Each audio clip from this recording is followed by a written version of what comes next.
Hi dears, നമ്മൾ ഇന്ന് 7ാം ക്ലാസ്സിലെ ആസിഡ്സ് ആൻഡ് ആൽക്കലി, ആസിഡുകളും ആൽക്കലികളും എന്ന പാഠഭാഗത്തെക്കുറിച്ച് പഠിക്കാം.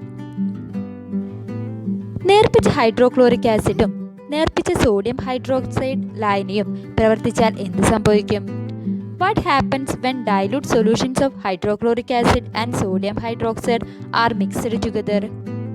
നമുക്ക് ആ പ്രവർത്തനം ഒന്ന് ചെയ്തു നോക്കാം.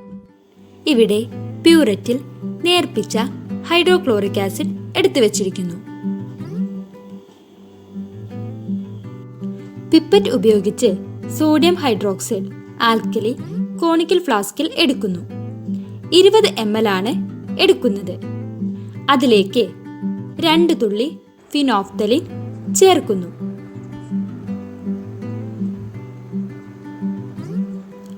ആൽക്കലിയുടെ നിറം പിങ്ക് നിറമായി മാറുന്നു. ബ്യൂററ്റിൽ നിന്ന് തുള്ളി തുള്ളിയായി ആസിഡ് കോണിക്കൽ ഫ്ലാസ്കിലേക്ക് ചേർക്കുന്നു. ഓരോ തുള്ളി ചേർക്കുമ്പോഴും കോണിക്കൽ ഫ്ലാസ്ക് നന്നായി ഇളക്കുന്നു.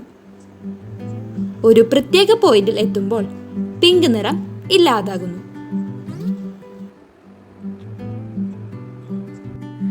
ഹൈഡ്രോക്ലോറിക് ആസിഡും സോഡിയം ഹൈഡ്രോക്സൈഡുമായി പ്രവർത്തിച്ച് സോഡിയം ക്ലോറൈഡ് അഥവാ ഉപ്പും വെള്ളവും ഉണ്ടാകുന്നു. Hydrochloric acid react with sodium hydroxide to form sodium chloride, the salt and water. HCl plus NaOH gives H2O plus NaCl. നിർവിരീകരണം.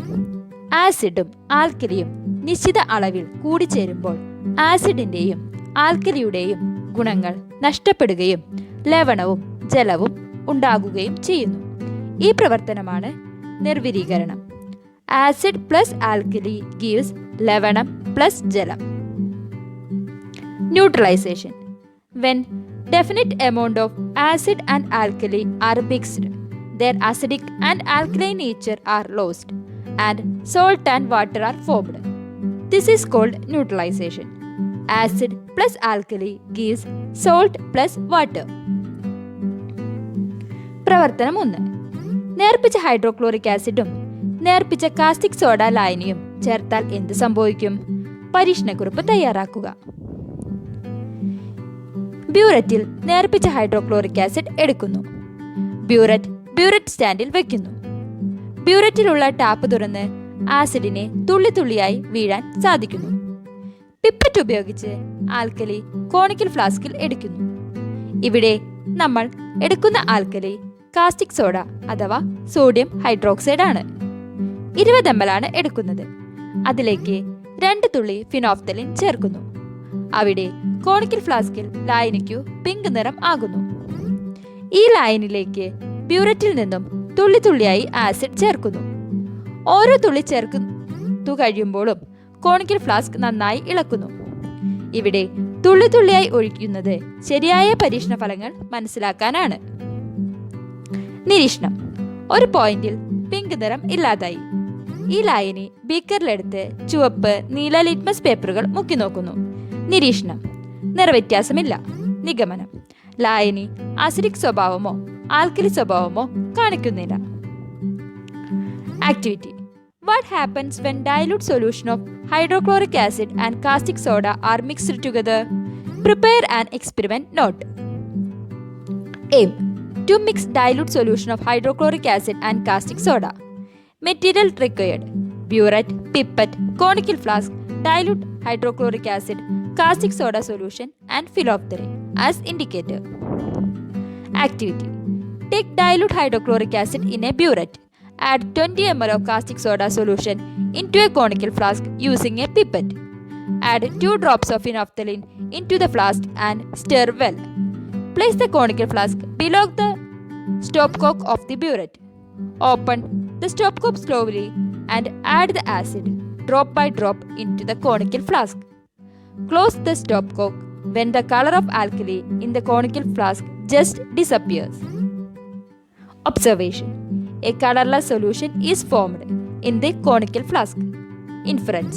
When acid and alkali react together, a solution is formed which is neither acidic or alkaline nature.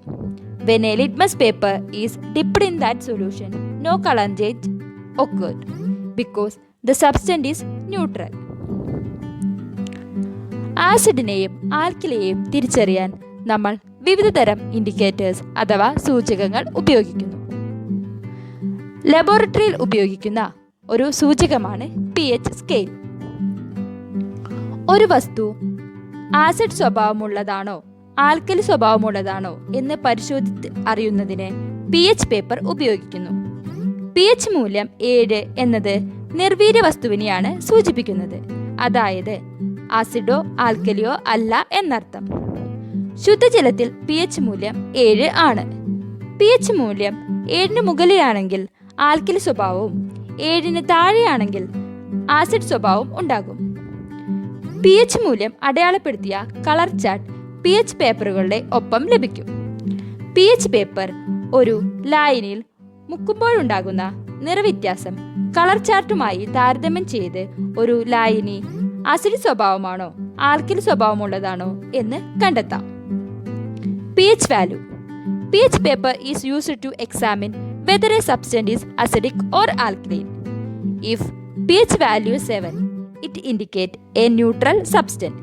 It means the substance is neither acidic nor alkaline. The pH value of the pure water is 7. When pH value is greater than 7, the substance is alkaline, and it is less than 7, it is acidic. A color chart marked with the pH value is available along with the pH paper. The color change produces when a pH paper is dipped in a solution is compared with the color chart to find whether the solution is acidic or alkaline in nature. നമുക്കൊരു പ്രവർത്തനം ചെയ്തു നോക്കാം. വിദ്യാലയത്തിന്റെ വിവിധ ഭാഗങ്ങളിൽ നിന്നെടുത്ത മണ്ണ് പരിശോധിച്ചപ്പോൾ കിട്ടിയ വിവരങ്ങളാണ് താഴെ കൊടുത്തിരിക്കുന്നത്. ഈ സാമ്പിളുകളെ കുറിച്ച് നിങ്ങളുടെ നിഗമനം എന്ത്? Sample 1 pH value 6.4, sample 2 pH value 8, sample 3 pH value 10, sample 4 pH value 7, sample 5 pH value 5.4, sample 6 pH value 8.9, sample 7 pH value 12, sample 8 pH value 5. Soil test result of sample which are collected from different part of school compound is given below. What is your inference about these sample? pH മൂല്യത്തെ അടിസ്ഥാനമാക്കി നമുക്ക് ആസിഡുകൾ, ആൽക്കലികൾ, നിർവീര്യം എന്നിങ്ങനെ തിരിക്കാം. pH value 7 ആണെങ്കിൽ നിർവീര്യം, pH value 7 മുകളിലാണെങ്കിൽ alkali, pH value 7 താഴെയാണെങ്കിൽ acid. pH value 7, it indicates a neutral substance. When pH value is greater than 7, the substance is alkaline. When it is less than 7, it is acidic. പട്ടിക പരിശോധിച്ച് നമുക്ക് നിഗമനത്തിൽ എത്തിച്ചേരാം. Sample 1 pH value 6.4, so it is acidic in nature. Sample 2 pH value 8, so the pH value is greater than 7, so it is alkaline nature. Sample 3 pH value 10, alkaline nature. Sample 4 pH value 7, neutral. Sample 5 pH value 5.4, acidic nature. Sample 6 pH value 8.9, alkaline nature. Sample 7 pH value 12, alkaline nature. Sample 8 pH value 5, acidic nature. ഇവിടെ sample 4 നിർവീര്യ സ്വഭാവവും sample 1, 5, 8 acid സ്വഭാവവും sample 2, 3, 6, 7 alkali സ്വഭാവവും കാണിക്കുന്നു. Acidity ഭക്ഷണ പദാർത്ഥങ്ങളുടെ ദഹനത്തെ സഹായിക്കുന്നതിന് വേണ്ടി ആമാശയത്തിൽ acid ഉൽപ്പാദിക്കപ്പെടുന്നുണ്ട്. ശരിയായ രീതിയിൽ ആഹാരം കഴിക്കാതിരിക്കുക, വേണ്ടത്ര വെള്ളം കുടിക്കാതിരിക്കുക, തെറ്റായ ആഹാരശീലങ്ങൾ പിന്തുടരുക എന്നിവ ആമാശയത്തെ ആസിഡിന്റെ അളവ് കൂട്ടുന്നതിന് കാരണമാകുന്നു. ഇതാണ് അസിഡിറ്റി. ഇത് പരിഹരിക്കാൻ ആൽക്കലി അടങ്ങിയ ഔഷധങ്ങളാണ് ഡോക്ടർമാർ സാധാരണ നിർദ്ദേശിക്കാറുള്ളത്. Acidity. Acid is produced in the stomach to support the digestion of food. At times when food is not taken properly or when enough water is not consumed and unhealthy food habits are followed, the amount of acid increased in the stomach. This is called acidity. Doctors prescribed medicines contain alkali to overcome this. What are the uses of neutralization in our daily life? Prepare a note. നിർവ്വരീകരണം നിത്യജീവിതത്തിൽ എവിടെയെല്ലാം പ്രയോജനപ്പെടുത്തുന്നു? നമുക്ക് കണ്ടെത്താം. മണ്ണിൽ നാം കുമ്മായം ചേർക്കാറുണ്ട്. അത് മണ്ണിന്റെ ആസിഡ് സ്വഭാവം കുറയ്ക്കാൻ വേണ്ടിയാണ്. അസിഡിറ്റി ഉള്ള മണ്ണും ആൽക്കലിയായ കുമ്മാവും ചേർത്ത് നിർവീര്യമാക്കുന്നു. നമുക്ക് സാധാരണയായി പുളിച്ചു തീട്ടൽ അസിഡിറ്റി ഉണ്ടാകാറുണ്ട്. ഇതിന് കാരണം നമ്മുടെ ആമാശയത്തിലെ ഹൈഡ്രോക്ലോറിക് ആസിഡിന്റെ അളവ് കൂടുന്നത് മൂലമാണ്.